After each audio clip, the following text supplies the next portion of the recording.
70 साल से चला आ रहा एक तनाव अचानक एक भयानक युद्ध में कैसे बदल गया। ये कहानी है टेंशन की, टूटे हुए वादों की और एक ऐसी प्रॉक्सी वॉर की जिसने देखते ही देखते पूरे मिडिल ईस्ट को अपनी आग में झोंक दिया।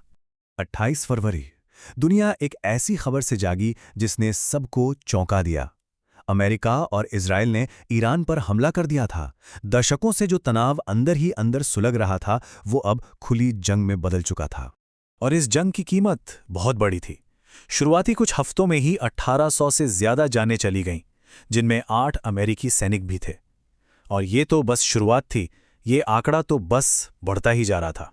तो सवाल ये है कि हम इस मोड़ पर पहुंचे कैसे? दशकों पुरानी खींचतान अचानक एक फुल फ्लेज्ड वॉर में कैसे तब्दील हो गई? इसका जवाब समझने के लिए हमें इतिहास के पन्ने पलटने होंगे। हर बड़े झगड़े की तरह इसकी जड़ें भी बहुत गहरी हैं। और इस मामले में ये जड़ें ईरान के विवादास्पद न्यूक्लियर प्रोग्राम से जुड़ी हैं। चलिए देखते हैं कि कैसे एक देश की एनर्जी की जरूरत एक ग्लोबल संकट का कारण बन गई। देखिए, कहानी शुरू होती है 1957 से। तब ईरान ने शांति के मकसद से एक न्यूक्लियर प्रोग्राम शुरू किया था। लेकिन 1980 के दशक में इराक के साथ जो भयानक जंग हुई उसने सब कुछ बदल दिया। अपनी सुरक्षा को लेकर ईरान ने गुपचुप तरीके से परमाणु हथियार बनाने का फैसला किया। और फिर 2002 में जब इन सीक्रेट साइट्स का पर्दाफाश हुआ तो पूरी दुनिया में खतरे की घंटी बज गई। 2006 में यूएन ने कड़े प्रतिबंध लगाकर जवाब दिया। और 2015 आते आते इन प्रतिबंधों ने ईरान की इकोनॉमी को लगभग 20% तक गिरा दिया था। लेकिन जैसे जैसे तनाव बढ़ा, डिप्लोमेसी के लिए भी एक रास्ता खुला। एक ऐतिहासिक समझौता हुआ जो लग रहा था कि शायद जंग को टाल देगा। पर अफसोस, ये उम्मीद ज्यादा दिन टिकने वाली नहीं थी।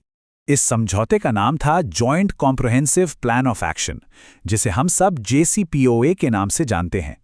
ये 2015 में ईरान और दुनिया की 6 सुपर पावर्स के बीच हुई एक बहुत बड़ी डील थी। आइडिया सिंपल था, ईरान अपने न्यूक्लियर प्रोग्राम पर लगाम लगाएगा और बदले में दुनिया उस पर लगे वो सारे प्रतिबंध हटा देगी जो उसकी अर्थव्यवस्था को तबाह कर रहे थे। तो ईरान ने असल में वादा क्या किया था? मोटी मोटी 3 बातें थीं। पहली कि वो अपने एनरिच्ड यूरेनियम के स्टॉक को, जानते हैं वही चीज़ जिससे बम बन सकता है, उसे लगभग 98% तक कम कर देगा। दूसरी, सेंट्रीफ्यूज, यानी वो मशीनें जो यूरेनियम को एनरिच करती हैं उनको भी बहुत कम कर देगा। और तीसरी और सबसे ज़रूरी कि वो इंटरनेशनल इंस्पेक्टर्स को पूरी छूट देगा कि वो आकर सब कुछ चेक कर सकें ताकि किसी को कोई शक न रहे। और इस डील का असर ज़बरदस्त था। डील से पहले जहां इकोनॉमी 20% सिकुड़ गई थी, बेरोजगारी आसमान छू रही थी, वहीं डील के बाद ईरान के लगभग $100 बिलियन के जो फंड्स फ्रीज थे वो रिलीज हो गए और उसे दोबारा ग्लोबल मार्केट में एंट्री मिल गई। लेकिन फिर आया साल 2018 और सब कुछ बिखर गया। अमेरिका का मानना था कि ये डील बहुत कमजोर है और ईरान की दूसरी हरकतों पर लगाम नहीं लगाती, तो उन्होंने एक तरफा इस समझौते से खुद को अलग कर लिया। और सिर्फ अलग ही नहीं हुए, बल्कि मैक्सिमम प्रेशर के नाम पर वो सारे कड़े प्रतिबंध वापस लगा दिए।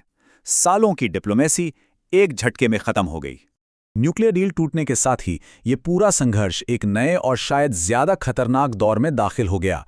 डिप्लोमेसी के रास्ते बंद होते देख ईरान ने मिडिल ईस्ट में अपना दबदबा बढ़ाने के लिए एक अलग ही रास्ता अपनाया, एक शैडो वॉर, यानी एक ऐसा युद्ध जो सीधे नहीं बल्कि अपने सहयोगी गुटों के जरिए लड़ा गया।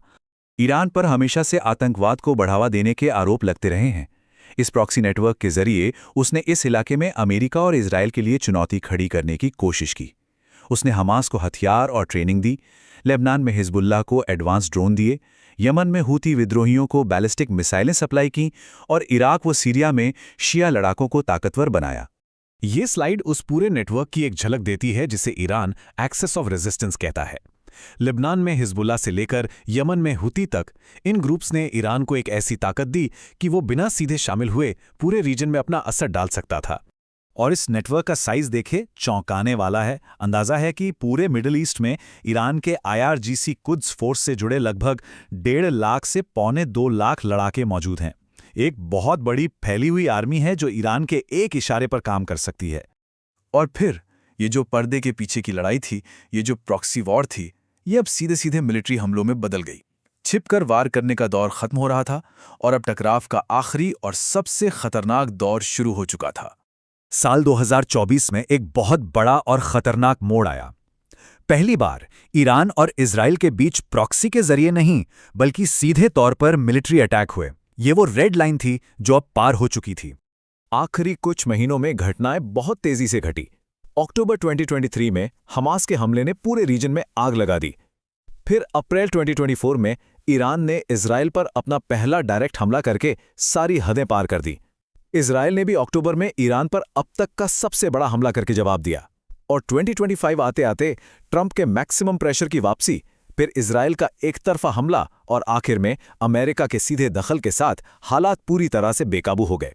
तो वो आखिरी चिंगारी क्या थी? जब यूएन की न्यूक्लियर एजेंसी IAEA ने कहा कि ईरान अपने वादे तोड़ रहा है, तो ईरान ने एक सीक्रेट न्यूक्लियर साइट को फिर से खोलने की धमकी दे डाली। इजराइल के लिए ये बर्दाश्त से बाहर था। उसने एक तरफा हमला किया और इसे आखिरी रास्ता बताया। ईरान ने इसे एक्ट ऑफ वॉर कहा और जवाबी कार्रवाई की। और बस उसी पल अमेरिका भी इस जंग में सीधे कूद पड़ा। लेकिन इतने बड़े मिलिट्री हमलों के बाद भी एक सवाल अपनी जगह बना रहा। क्या ये सब कामयाब हुआ?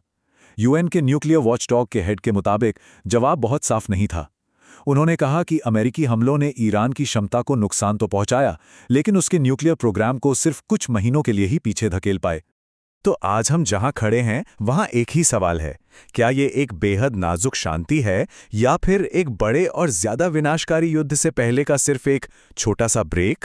इस संघर्ष का भविष्य क्या होगा, ये अभी भी कोई नहीं जानता।